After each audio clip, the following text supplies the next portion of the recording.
By sunset, the string quartet was still playing, just not for them. The hotel ballroom smelled like roses and starch. White chairs lined up in perfect rows, candles waiting for a match. I arrived early because that's what mothers do. We show up with safety pins, tissues, and a list of vendors saved in our phones. I had paid for all of it: the venue deposit, the caterer, the florist, the band, even the emergency tent in case the forecast changed its mind. My son, Michael, had promised to pay me back someday, and I had smiled and said, I know, the way mothers do when the word someday feels like a hug. In the bridal suite, laughter snapped like gum. The new makeup artist dabbed at the bride's cheekbone while bridesmaids filmed each other for social media. The planner, a woman with a headset and a fixed smile, glided past like a figure skater. I knocked softly and stepped in with a garment bag. I picked up the veil, I said. The seamstress reinforced the comb. The bride, Harper, didn't turn right away. She was beautiful in a hard, magazine way. Perfect bun, perfect liner, perfect posture. When she faced me, her eyes slid to the veil like it was a prop from the wrong movie. That won't be necessary, she said. We changed the look. Oh, I said. All right, I'll leave it here just in case. Her mother, a woman in champagne silk, appeared at Harper's shoulder. We're keeping things simple, she told me in a tone that wasn't about simplicity at all. The planner has it covered. The planner produced a clipboard, like a magician produces scarves. We're on schedule, she said brightly. Family photos in the courtyard in 20. Perfect, I said. I'll meet you there. I turned to go when Harper's hand touched my arm, light cold. Actually, she said, voice soft enough to cut, could you sit photos out? It's complicated with the aesthetic. My throat went tight. The aesthetic? Her mother's smile didn't reach her eyes. We're doing a very streamlined look. Just the wedding party. I stared at the bouquet buckets on the floor. I had written the deposit check for those flowers with a pen that skipped. I had triple-checked the caterer's nut allergy protocol. I had approved the late-night pizza truck because Michael loved garlic nuts as a kid. I'm Michael's mother, I said. Harper's mouth curved, polite and sharp. Michael agreed. Today is about our new family. We don't want distractions. For a moment the room tilted, all silk and spray tan and the faint sugar of buttercream from downstairs. I thought of the little boy who used to fall asleep in the back seat with orange slices on his tongue. I thought of his text last night, "Don't fuss, Mom. It's all handled." "Understood," I said, and even I heard the steel in it. I stepped into the hallway, the door clicking shut behind me. The carpet swallowed my footsteps. At the end of the corridor, a mirror hung above a narrow table. I caught my own face in it. Lipstick too bright, hair too neat, expression steady the way a lake is steady right before a storm. I walked to the elevator and pressed L for lobby. In the gold light of the atrium, the vendors were lining up like chess pieces. The florist's assistant carried centerpieces like newborns. The band wheeled cases past the bar. The caterer set tasting spoons on a tray. I knew all their names. More important, they knew mine, because every contract listed me as the payer and primary contact. The planner had asked for one company card to streamline day of balances. I had provided it. The remaining final installments, overtime approvals, bar overages, were all set to clear after the ceremony with one phone call. Before we continue, please subscribe to the channel and write in the comments which country you're watching this video from. Enjoy the story. I sat on a lobby sofa and pulled a thin blue folder from my bag. Tabs labeled in my handwriting: venue, catering, music, florals, photo/video. I flipped to venue and read the line I'd highlighted 2 months ago. Client reserves right to cancel remaining balance if services are refused or client is asked to vacate event. Client. That was me. The elevator chimed. Michael stepped out, tie loosened, hair a little too perfect. He spotted me and his smile faltered. "Mom," he said, sliding his hands in his pockets like a teenager again. You okay? I was told I'm not family, I said. My voice stayed calm. By your bride. He flinched. It got tense upstairs. Harper's stressed. You know how she gets when the plan is off. I do now. He sat, elbows on knees. Could you just keep a low profile today? For me.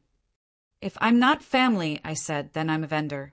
And vendors follow contracts. His head snapped up. What does that mean? It means I read what I sign, Michael. He stared at the blue folder. The band tested a snare in the ballroom. Silverware chimed. Somewhere a waiter laughed. Mom, please don't do anything, he said. Not today. I closed the folder and slid it back into my bag. That depends, I said, on whether your bride wants my presents or just my money. He opened his mouth, shut it, and stood. I have to get back, he said. We'll talk later. Of course, I said. Later. He walked toward the elevator, shoulders tight under his jacket. The doors closed on his reflection. I took a breath and lifted my phone. The florist's number waited in my favorites. So did the venue manager, the band leader, and the head of catering. I had a pen, a credit card, and a legal line highlighted in yellow. If they didn't want me in the pictures, they were about to learn what a missing piece looks like. And upstairs, the candles were still unlit. I sat in the lobby with my phone in my hand, my son's words still echoing. Please don't do anything. Not today. But hadn't they already done something? I wasn't family, just a distraction. If that was true, then I wasn't bound by family loyalty anymore. I was bound only by the contracts in my folder, and those gave me more power than Harper realized. The florist was first. I dialed her number while the atrium filled with the sound of shuffling guests upstairs. Delilah, I said, keeping my voice low. It's Linda Carter. Yes, for the Thompson-Carter wedding. I'm calling to cancel the balance authorization. Don't deliver the centerpieces to the ballroom. Please pick them up before the ceremony starts. There was a pause then, but, Mrs. Carter, we already placed them. Then remove them, I said. Legally, I am the client, and I've revoked consent. Do you understand? Her voice trembled. Yes, ma'am. I ended the call. My hands weren't shaking. They were steady, calm, and purposeful. The band leader was next. Carl, I said when he answered, don't start your set tonight. I've canceled the final payment. Without that, the contract is void. Pack up quietly, please. He sputtered. What do I tell the planner? Tell her the payer said no. One by one, the strings began to cut. Catering was harder. They were already prepping entrees in the hotel kitchen. But the final balance, a hefty 5 figures, wasn't due until halfway through service. Ms. Carter, the manager said, you can't just. I can, and I have. If you serve on faith. The money won't clear. He went silent, then muttered, understood. I closed the folder and put the phone on the table. Around me, guests in jewel-toned dresses and rented tuxedos streamed toward the elevators, laughing, checking lipstick, straightening ties. None of them knew the ballroom upstairs was slowly hollowing out. I leaned back, watching the chandeliers flicker overhead. Part of me wanted to feel guilt, but all I felt was a strange, cold relief. I wasn't ruining the day. They had already ruined it the moment Harper looked me in the eye and said I wasn't family. The elevator opened, and the planner swept out, headset flashing. She spotted me instantly, her smile too bright, too rehearsed. Mrs. Carter, we need you upstairs for the guest photos, she chirped. Not today, I said evenly. She tilted her head. Oh, I'm sure Harper didn't mean. I know exactly what Harper meant. Her smile cracked. Well, in any case, everything's running smoothly. The band, the caterer, the flowers. I raised an eyebrow. Are they? Her phone buzzed. She glanced down, and I saw the panic flicker in her eyes as she read message after message. Excuse me, she whispered, hurrying away. I sat there, pulse steadily, and waited. Minutes later, Michael appeared. His tie was loose, his face flushed. He pulled me to my feet, lowering his voice so nearby guests wouldn't hear. "What did you do?" he demanded. "I reminded everyone who was paying," I said. His jaw clenched. "Mom, this is my wedding." "No," I corrected softly. "It was your wedding. Until you let someone erase me from it. Now it's just a very expensive party without funding." He ran a hand through his hair. "Harper's furious. She says you're trying to humiliate her." I let out a laugh, quiet, bitter. "She humiliated me first." He stared at me, torn, boyish, the way he used to look when caught between truth and trouble. "So what happens now?" I picked up the folder, tapped it against my palm. Now she learns what family really means. And what happens when you cut someone out of it. Upstairs, I heard the faint crack of a microphone. Feedback from a sound system no one was manning anymore. The guests were settling in, unaware that their perfect wedding was unraveling stitch by stitch. Michael rubbed his forehead. "You've started something you can't undo." "Good," said. "Then maybe she'll never forget it." And with that, I sat back down in the lobby, calm as stone, waiting for the chaos to reach her. The first sign came with the flowers. Guests filled the ballroom expecting lush centerpieces of roses and hydrangeas. Instead, half the table stood bare, vases removed in a quiet exodus. Murmurs spread like wildfire. "Budget cut," one woman whispered. No, they showed us samples last night," another replied, confused. Up at the head table, Harper's smile thinned as she realized the vision she had spent months curating. The aesthetic was unraveling before her guests' eyes. The second sign came minutes later. The band set up their equipment, tuned a guitar, and then packed it all away. Chairs scraped, cases slammed shut, cords rolled into neat coils. By the time Harper noticed, the quartet she had bragged about on social media was wheeling their speakers through the side doors. "What's happening?" she hissed to the planner. The planner's headset buzzed with static as she scrambled to intercept. But the bandleader only handed her a crisp sheet of paper. Balance canceled. Services terminated. Then he walked out without another word. The room began to buzz. No music, no flowers. Something was wrong. And then the caterer struck. Trays of hors d'oeuvres appeared in the doorway, but the servers carried them straight back out again. One by one, silver platters vanished into the kitchen. Guests waited hungrily, holding empty champagne flutes. Harper's father marched toward the kitchen to demand answers, but the manager met him with the same simple truth. Without payment, there is no meal. By now, Michael's forehead was damp with sweat. He tugged Harper aside, voice low but sharp. "We need to talk." She pulled her arm free. "Not now. Smile. They're watching." "Smile? Half the vendors are gone." "Then go fix it," she snapped. He ran a hand over his face. "I can't fix it. She controls the contracts." Her eyes widened. "She? Your mother?"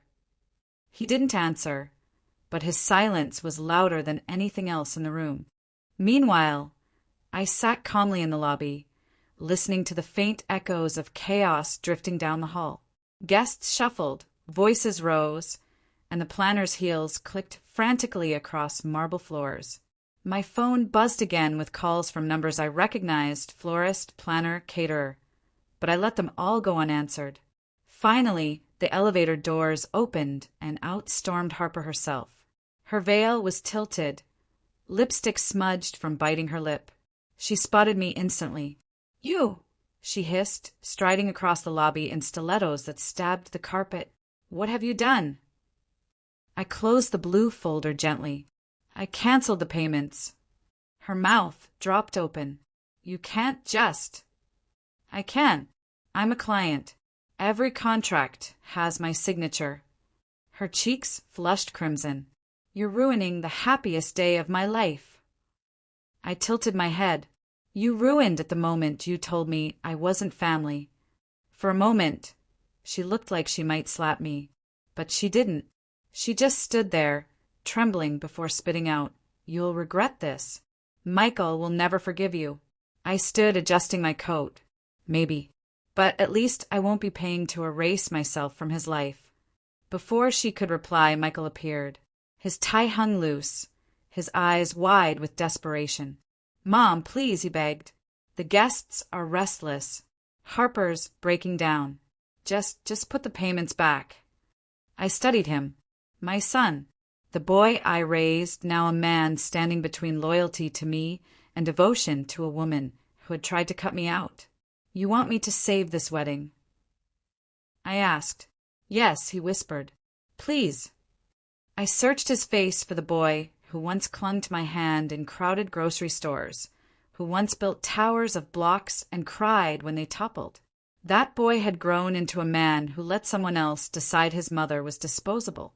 "No," I said softly. "You'll have to save it yourself." The planner rushed in then, headset crackling, whispering to Harper that the caterer had officially walked. The guests were restless, heading toward the bar, murmuring about refunds. The ballroom, the carefully curated dream, was collapsing. Michael's shoulders sagged. Harper's mascara streaked down her cheeks. And me? I simply picked up my folder and walked toward the door. Behind me, I heard Harper scream my name, but I didn't look back. The ceremony might go on, but the celebration was already in ruins. By the time I stepped outside, dusk had settled over the hotel courtyard. Guests spilled from the ballroom in clusters, murmuring like bees shaken from their hive.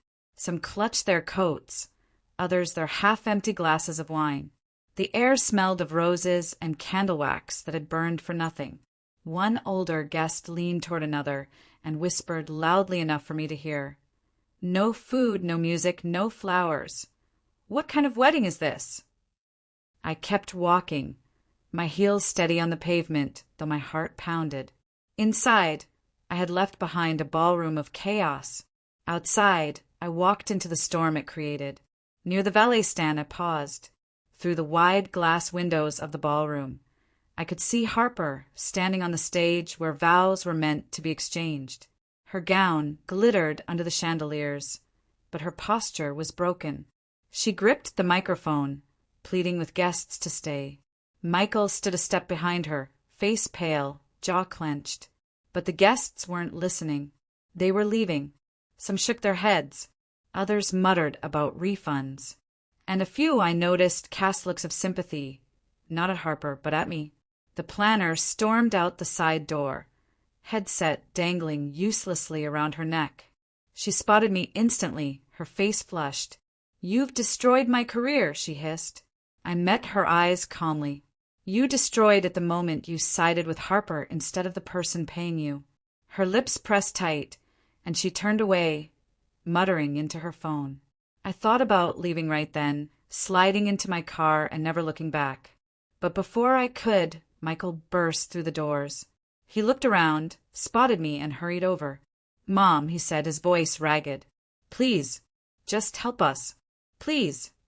The desperation in his voice cut me deeper than Harper's cruelty ever could. This was my son, my boy, torn apart on his own wedding day. For a moment, my resolve wavered. "I warned you," I said softly. "I told you what would happen if you let her push me out." He dragged a hand through his hair. "I know." I thought she'd calm down. I thought, his voice cracked. "God, Mom, I thought we could keep the peace." "There's no peace in letting someone erase your family," I said. "That's not peace, it's surrender." Behind him, Harper appeared in the doorway. Her face was streaked with tears, mascara running down her cheeks. She looked less like a bride and more like a ghost of the woman who had strutted into that bridal suite earlier with all the confidence in the world. "This is your fault," she spat, pointing at me. "You ruined everything." Guests nearby froze, their eyes darting between us. The spectacle was no longer private, it was public. "No," I said evenly. "You ruined at the moment you decided my presence was worth less than my money." The words hung heavily in the air. Harper's mouth opened and closed, but no sound came. Michael looked between us, torn apart, shoulders slumping as if the weight of the entire day had finally collapsed on him. "I need to think," he muttered, backing away. He disappeared into the crowd of guests, leaving Harper alone at the doorway, trembling. The silence that followed was almost worse than the shouting. Guests whispered, phones flashed, some recording, others taking photos. The fairy tale wedding had become a scandal before it ever truly began. I finally turned and walked to my car. My hands shook only once as I slid the key into the ignition. The engine roared to life, steady and dependable. Unlike the vows upstairs, it didn't falter. But as I drove away, my phone buzzed. A message from an unknown number. "You've made a powerful enemy tonight. Hope it was worth it." My breath caught. Was it Harper? Her mother?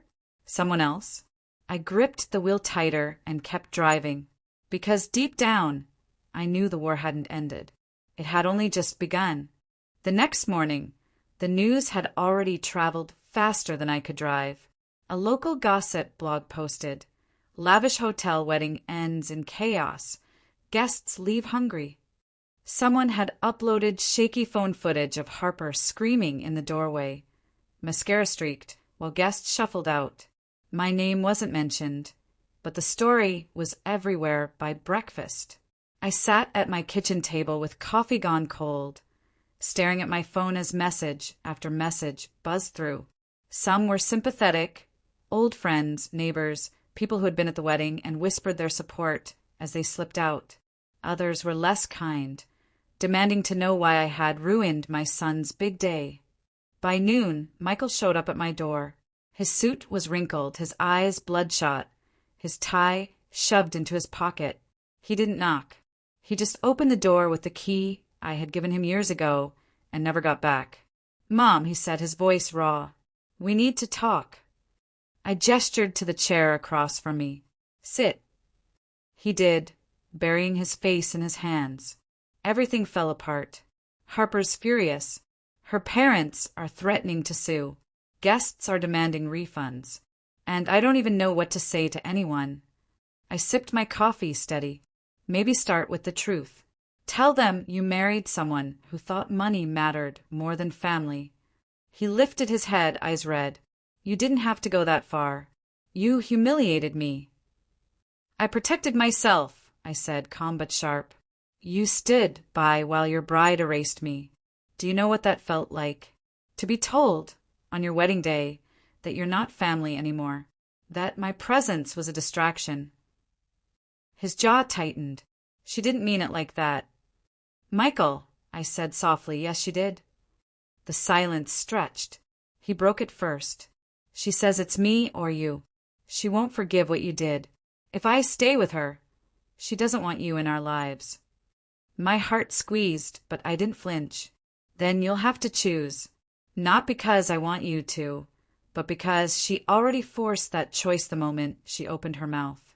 He stared at me, searching for an answer in my face. But I wouldn't rescue him from the truth. He stood abruptly, pushing the chair back. "I need time." I nodded. "Take it. But know this. Blood runs deeper than vows, spoken by someone who sees family as a wallet." He left without another word. That night, I sat alone in my living room, replaying every moment of the wedding. The laughter in the bridal suite, the cold dismissal, the empty ballroom, Harper's scream, and my son, torn between the life he thought he wanted and the truth staring him in the face. Days passed.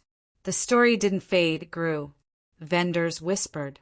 Guests told their versions. The ruined wedding became a cautionary tale in town, a reminder of what happens when pride and greed try to build a marriage. Then, a week later, Michael came back. This time, he looked different. His suit was gone, replaced with jeans and a hoodie. His eyes were clearer, steadier. "She left," he said simply. "She packed her things, went back to her parents. Said I wasn't ambitious enough, that I let you control everything." "And what do you think?" I asked. He sank into the chair, rubbing his hands together. "I think she showed me who she really is. And you showed me who I almost lost." The weight in my chest lifted, but I didn't smile. Not yet. Marriage is supposed to build, not burn. You can rebuild, Michael. But only if you choose people who know the value of loyalty over money. He nodded slowly. I know that now. For a long moment we sat in silence. Then he whispered, I'm sorry, Mom. This time I smiled. So am I. But sometimes the only way to see the truth is to let the lights go out. Outside, the night was quiet. No music, no guests, no flowers. Just a mother and her son, rebuilding the bond that mattered most. And as I watched him sit across from me, stripped of illusions, I realized something. The wedding may have ended in disaster, but the lesson it taught would last a lifetime. Because money can buy chandeliers, champagne, and string quartets, but it can't buy respect, and it will never buy family,